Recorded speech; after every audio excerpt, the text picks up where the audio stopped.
Россия, моя история – это система мультимедийных исторических парков по всей России, которые объективно и панорамно рассказывают об истории нашей страны, начиная с древнейших времен и заканчивая нашими днями. Сегодня мы поговорим о том, как исторический парк превратился в многофункциональный музейно-выставочный центр. Об этом нам расскажет директор музея Дмитрий Иванович Соловьев. Дмитрий Иванович, расскажите, пожалуйста, о концепции вашего музея, о чем он рассказывает. Концепция нашего музея, исторического парка, исходит из того, что мы должны представить нашу многолетнюю историю, более чем тысячелетнюю историю. И здесь в 4 залах как раз таки и представляем материал, который наработан большим творческим коллективом, учеными, специалистами, историками самых крупных научных учреждений России. Это Институт истории РАН, это РГГУ, это МГУ имени Ломоносова. И ряд других экспертов участвовали в изготовлении подматериала вот для этих выставок. Они делятся у нас на 4 экспозиции. Это Рюриковичи, Романовы, первая и вторая половина 20 века. Здесь большая работа также представлена наших отечественных художников, дизайнеров, ну и, конечно, уже современных специалистов, компьютерных графиков, 3D-дизайнеров и так далее, и так далее. Да? Конечно, здесь присутствует, помимо истории России, история нашего региона. И в каждом из 23 региональных исторических парков представлена история региона. Концепция должна давать возможность ощутить вот эту многовековую историю нашей страны, нашего региона, ощутить вот этот фундамент, это дыхание вот этой истории в такой познавательно-увлекательном формате, чтобы понимать, насколько глубоки наши корни нашего Отечества, насколько, значит, богата наша культура, сколько пронизано вот через эти вот тысячи лет, да, вкладом каждого человека, который живет на этой земле, наших выдающихся деятелей науки, культуры, военачальники и так далее, чтобы понять, что мы имеем, что мы получили от прежних наших поколений и что мы должны сделать. Во-первых, чтобы сохранилась наша страна.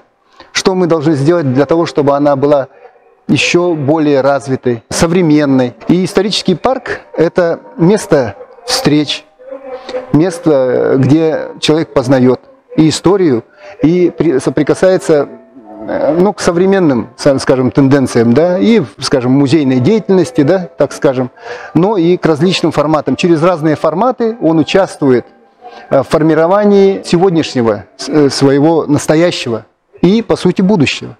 Дмитрий Иванович, вы сказали, что это система парков. Чем они, как взаимодействуют ли они между собой и чем отличаются? Исторические парки отличаются друг от друга проектами. У нас реализован проект исторического парка как отдельно стоящее здание, вот, двухэтажное, ну и с определенными инфраструктурой. Да? В других городах какие-то другие решения, но в целом начинка у нас у всех одна. Различия могут быть по формам работы, которые мы в этом плане свободны. Мы предлагаем самое современное, самое интересное. И не, скажем, не концентрируемся только на истории.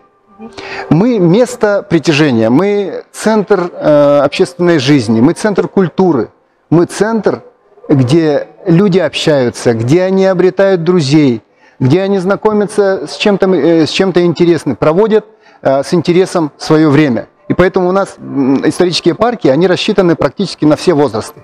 Это 0+.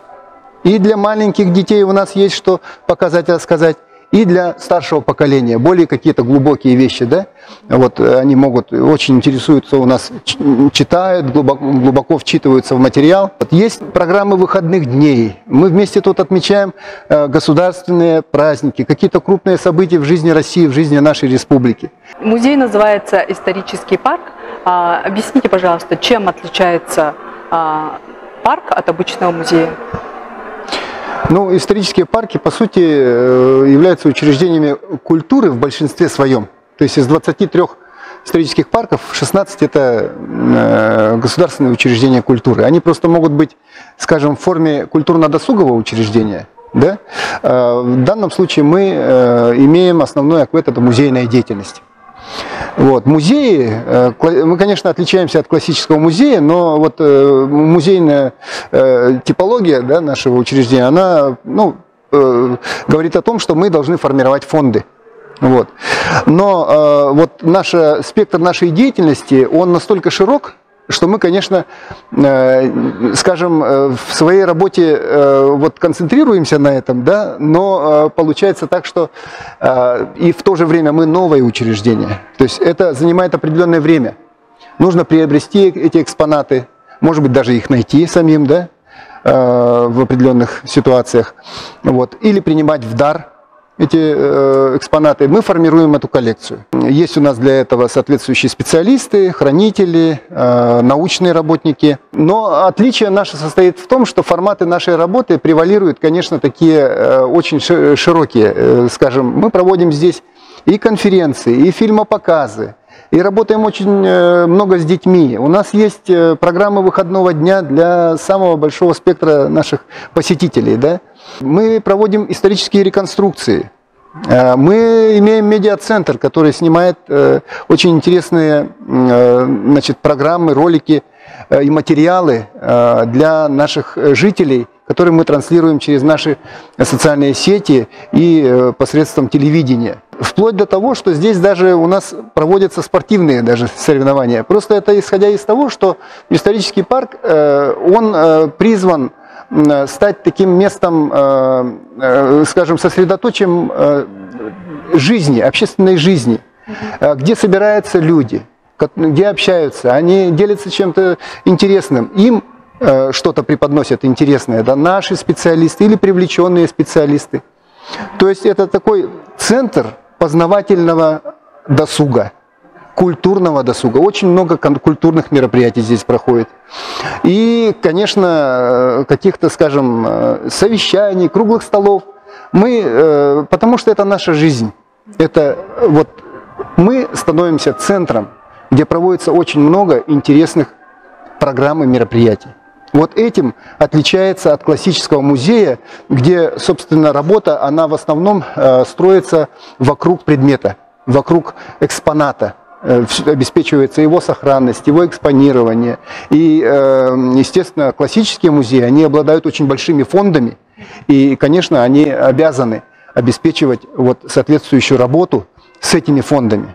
То мы вот этим, я думаю, отличаемся от классических музеев.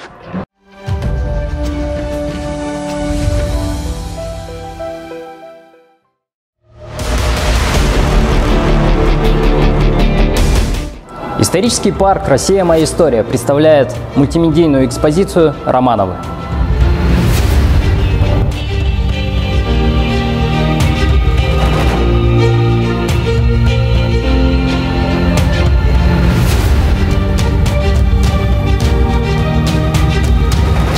«300 лет правления Романовых. Воцарение новой династии. Смута. Церковный раскол. Бунты 17 века. Развитие культуры и образования.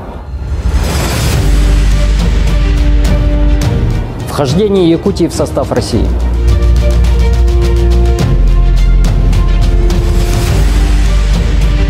Здесь вы узнаете, почему именем Петра была названа целая эпоха. Эпоха наполеоновских войн. Отечественная война 1812 года. Информация у нас представлена в увлекательной и интерактивной форме.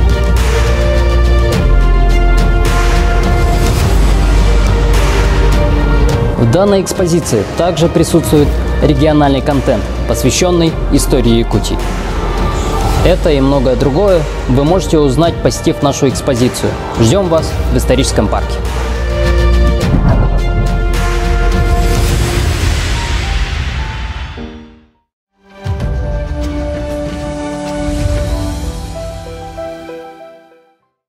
Якутия – это алмазная история.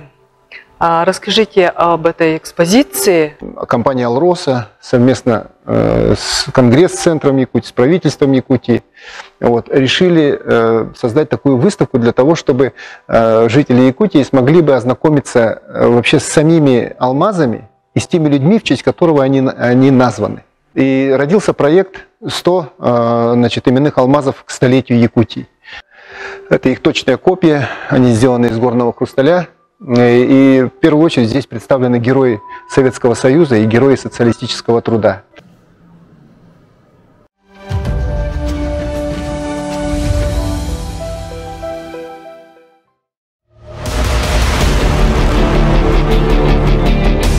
Исторический парк «Россия. Моя история» приглашает вас на выставку «Рюриковичи».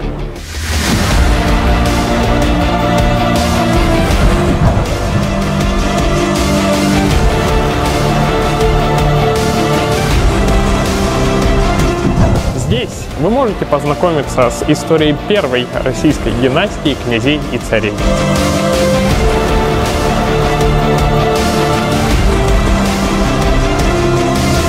Узнать что-то новое о средневековом бытии и жизни обычных людей. Ключевые события в истории государства. Посмотреть документальные фильмы об истории государства, его культуре, религии. Также вы можете проверить свои знания в интерактивной викторине.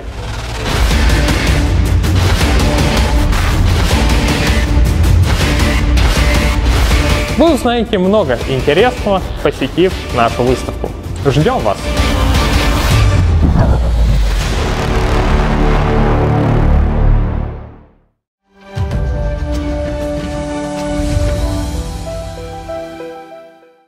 Получается, исторический парк превратился в многофункциональный музейно-выставочный центр. Как вам удается этого добиться? Ну, я думаю, что мы, во-первых, располагаем, конечно, хорошей технологической базой, хорошей инфраструктурой, современное здание, соответствующие помещения, просторные холлы, конференц-зал, медиацентр, соответствующее оборудование, которое мы используем для проведения видеоконференций. Мы постоянно находимся в развитии.